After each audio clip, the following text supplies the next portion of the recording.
حضور بنگلہ دیش سے سوال ہے، دو سوالات ہیں بلکہ بنگلہ دیش سے۔ راجشاہی سے لکھتے ہیں عبداللہ شمس بن طارق۔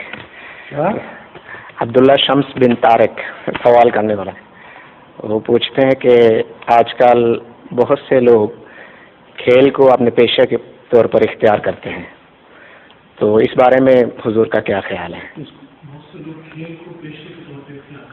ہاں، ہو سکتا ہے، کیوں نہیں۔ پیشہ جو ہے اس میں اگر کھیل کے پیشہ بنایا جائے تو ایک بدن کی محنت ہے، جس کا مزدوری ایک پیشہ ہے، تو ایک کھلاڑی کا پیشہ ہے، اس میں کیا رہ جائے؟